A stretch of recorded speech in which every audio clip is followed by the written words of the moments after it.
The year is 1939. Germany, still scarred from its defeat in World War I, unleashes its military might upon Europe. Under the leadership of Adolf Hitler, the Nazi war machine appears unstoppable. Poland falls in weeks. Denmark, Norway, the Netherlands, Belgium and France all crumble before the German blitzkrieg. The speed and ferocity of these victories shock the world. It seems that Germany, after years of simmering resentment and rebuilding, is poised to dominate the continent. Hitler's ambitions, however, stretched far beyond these early conquests.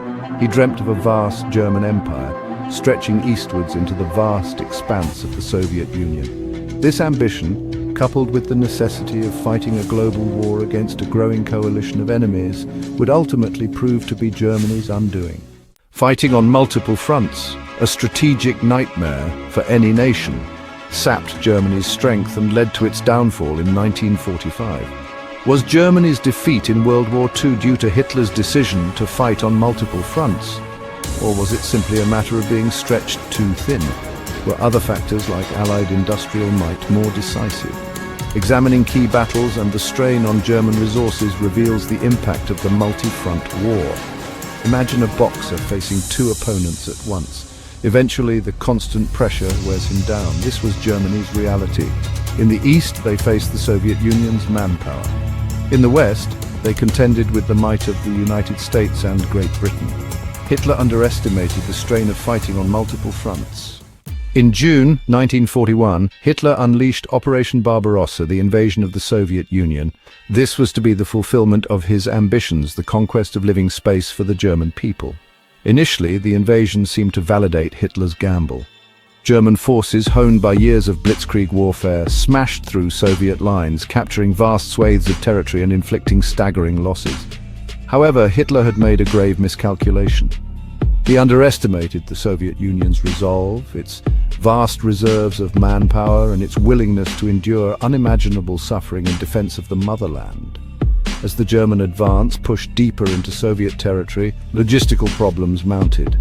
The harsh Russian winter set in, catching the German army woefully unprepared. The Soviet people, galvanized by the brutal Nazi occupation and inspired by their resilient leader, Joseph Stalin, mounted a fierce resistance. The vast distances and unforgiving terrain of the Eastern Front swallowed up German resources at an alarming rate. The invasion, initially envisioned as a swift campaign, bogged down into a war of attrition for which Germany was ill-prepared. The Battle of Stalingrad, from August 1942 to February 1943, symbolizes the Eastern Front's brutality.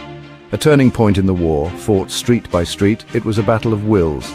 For Germany, Stalingrad was of immense strategic importance. For the Soviets, it symbolized their determination to resist Nazi aggression. The battle raged for months, marked by unimaginable violence. In November 1942, a Soviet counter-offensive encircled the German Sixth Army.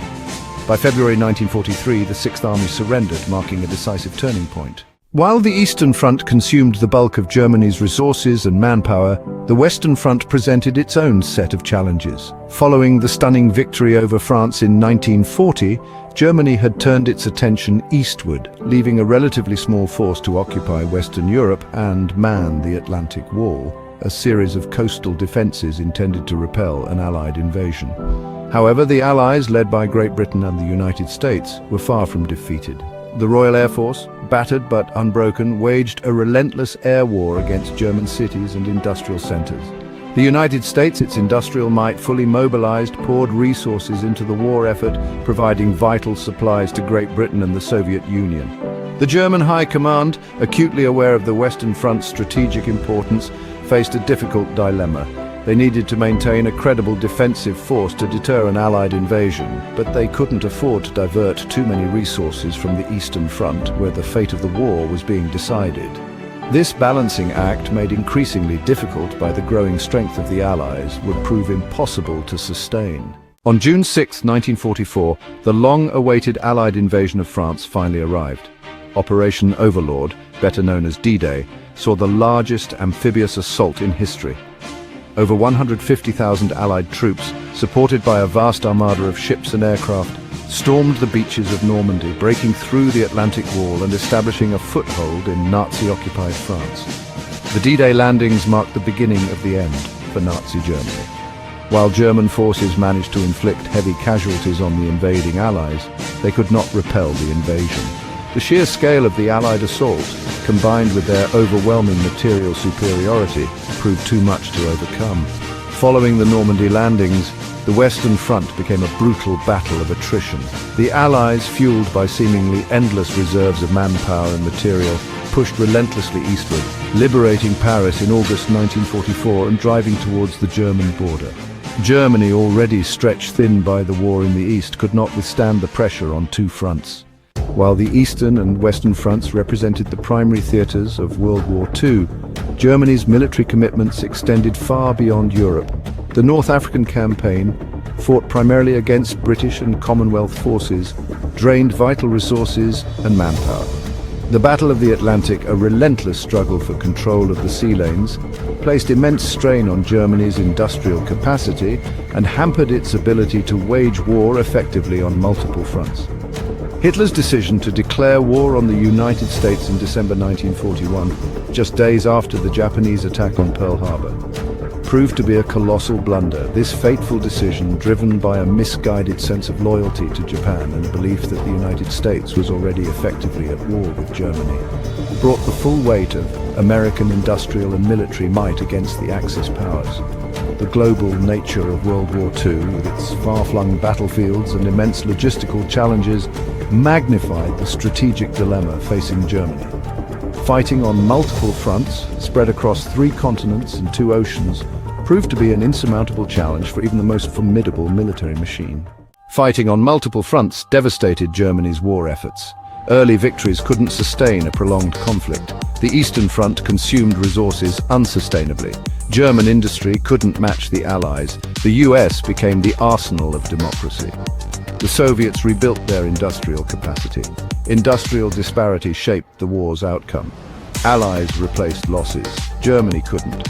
This disparity and strategic challenges were decisive. While the strain of fighting on multiple fronts undoubtedly played a significant role in Germany's defeat, it was not the only factor.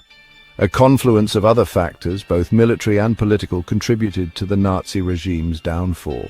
Allied strategic bombing, while controversial, had a devastating impact on German industry and morale. The Allied air campaign targeting German cities, factories and transportation networks disrupted war production and sowed fear among the civilian population. Hitler's leadership, characterized by inflexibility, paranoia and a disdain for expert advice, also contributed to Germany's defeat. His refusal to countenance retreat, even in the face of certain defeat, led to unnecessary losses and squandered precious resources. His persecution of Jews and other minorities, driven by twisted ideological convictions, alienated potential allies and tarnished Germany's image on the world stage. Internal dissent, while largely suppressed by the Gestapo, also played a role in undermining the Nazi regime. The July 20th, 1944 plot to assassinate Hitler, though ultimately unsuccessful, demonstrated the growing disillusionment with the war effort and the Nazi leadership. In conclusion, the question of whether Germany lost World War II solely because it fought on multiple fronts is too simplistic. The war was an immensely complex event shaped by a multitude of factors. However, it is undeniable that fighting on multiple fronts, particularly against the vastness of the Soviet Union in the east and the combined might of the United States and Great Britain in the west, placed an insurmountable strain on German resources, manpower and morale. The strategic dilemma of fighting a two-front war, a nightmare scenario for any military leader, was compounded by other factors, including Allied industrial superiority, strategic bombing, Hitler's flawed leadership and internal dissent. While these factors all played a role, the constant pressure of fighting on multiple fronts, stretching German forces thin and draining vital resources, was a key ingredient in Germany's ultimate defeat. The two-front war, a recurring nightmare in German military history, proved to be an insurmountable challenge, ultimately leading to the downfall of the Nazi regime and the end of World War II in Europe.